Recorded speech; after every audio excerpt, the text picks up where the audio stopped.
The Adventures of the Majestic Moose by Adam Noss. Fenway LaSalle. Dubé. Our biome is the boreal forest. By day, Theodore was a teenage moose who lived in the boreal forests of northern Canada, particularly near La Ronge, Saskatchewan. He was very friendly, clumsy, but above all else, he was pure-hearted. He was the type of moose who needed help doing pretty much anything. But by night, he was the majestic moose, the protector of all living creatures of the boreal forests in Saskatchewan. He donned his hastily stitched together black spruce armor, made from, as the name implies, black spruce wood. Although he loved his moose parents, he could never tell them his secret identity, because surely they would not let him do his hero work. One morning, Theodore woke up to a lot of commotion outside coming from the lake. Outside gathered around it were the many creatures of the boreal forest. Theodore couldn't get a good look at what was going on from afar, so he rushed closer to investigate.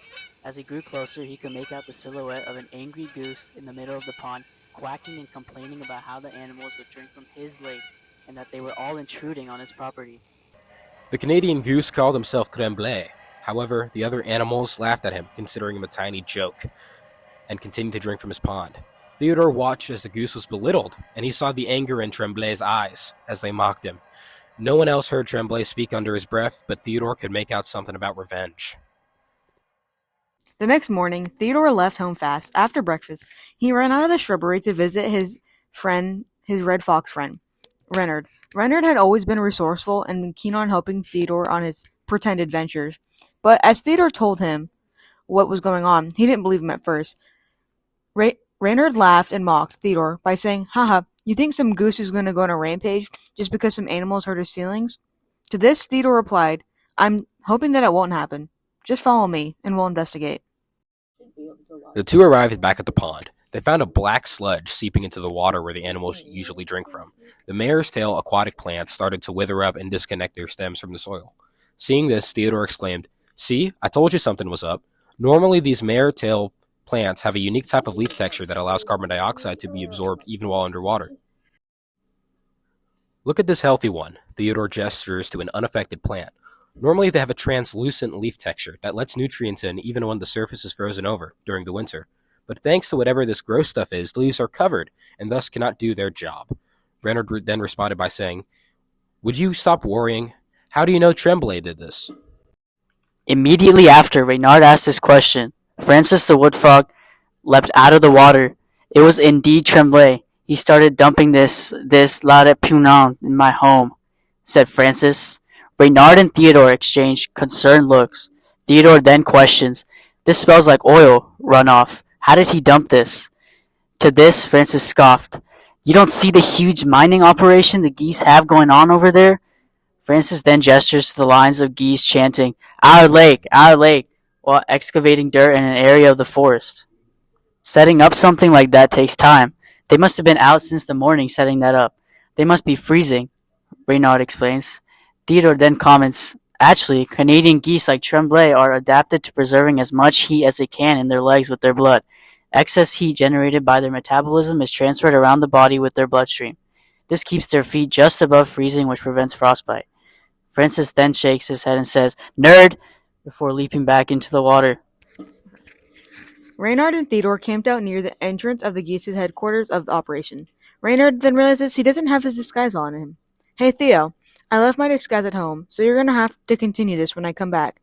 Theodore then glares at him and says, "Stop talking and get to it." Theodore notices a patrolling goose around the perimeter of the oil extraction operation. "I bet that guy would be easy to question," Theodore exclaims himself. Thanks to his strong moose legs, Theodore was able to run at the goose with a fast speed and then trap him underneath his antlers, pinning him against a nearby tree. The goose honks and tries to wiggle out of the antler's grip, but moose's antlers, like Theodore's, are made from solid bone. "Stop squirming and tell me what I want to know. These antlers are made for sparring with another moose. You're not getting through this," says Theodore. "Sacre bleu!" the goose then yells out. Fine, just don't hurt me."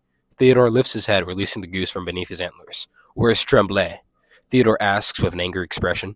"He's at the top of the Great Pine Jack. Just go away," says the goose. Theodore then rapidly leaves as he puts on the black spruce armor and heads out, ready to be a hero.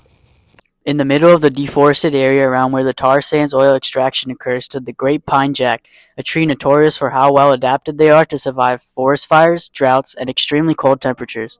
This is due to the tree's flexible root system, which allows it to reach nutrients in areas far beneath the surface. Majestic Moose stands at the bottom, ready to climb up the tree and speak to Tremblay. Tremblay, come down this instant. We need to talk. Tremblay, now wearing a fancy top hat and dollar-sign collar chain, flies down. Honk honk, Theodore. It's great to see you. You were one of the few who never made fun of me. To what do I owe the pleasure? Theodore explains the situation to Tremblay about the oil seeping into his pond, but Tremblay's initial kindness has been replaced by anger. He sees Theodore as a new enemy. How dare you try to destroy what I built? You'll pay for this. They took my home. Now they and you will suffer. The geese surround Majestic Moose and attacked. They tried to pierce his armor with their beaks, but thankfully, his black spruce armor protected him. The bark has the impressive ability to withstand strong physical blows. Long adapted to handle constant snow and animal contact in the boreal forest. However, Theodore was quickly becoming overwhelmed. Where is Reynard? He thought to himself as he fights off the geese. Suddenly, Reynard fell from the tree, falling on Femblay's head, as Reynard wore his leaf hero mask. Ha! I got you. Femblay's men began retreating when he saw the keystone species red friend. Men, get back here now, Femblay yells. Too late, Goose. You've lost. Reynard laughs mockingly just as the other animals mock Femblay at the very start of the story. After their success, Mayor Hoot personally congratulated Reynard and especially Theodore for their amazing work in stopping the threat and keeping the peace. You've done an excellent job at keeping these great lands our home. He awards them a bouquet of fireweeds, native flowers to the boreal forests of Canada. Hoot then turns to the evil goose. And Flemblay, I hereby sentence you to 20 years in prison. The crowd of animals cheer in celebration for the arrest of the once ruthless leader. We dedicated this book to the boreal forest biome because it's under many threats, such as the tar sand oil extraction operations happening in Canada today. The boreal forest greatly helps to regulate the climate change of Earth and provide many resources to people across the world. This forest needs to be protected. This is Fenway Lasaley. She's a junior at Flower Mound High School who's interested in studying agricultural business and animal science. She's a student advisor for the Louisville Future Farmers Association. This is Om Dubé. He's also a junior at Flower Mound High School, and he likes to listen to music and travel. He's also very invested on how he can be an environmentally sustainable person. This is Adam Noss. He's a junior at Flower Mound High School, and he enjoys to be knowledgeable on things like politics and history. He took environmental science to learn more about the application of previous science courses that he's taken throughout all of high school. He's a member of the school's philosophy club and the school's hosts a chapter, and he's greatly looking forward to understanding the AP course.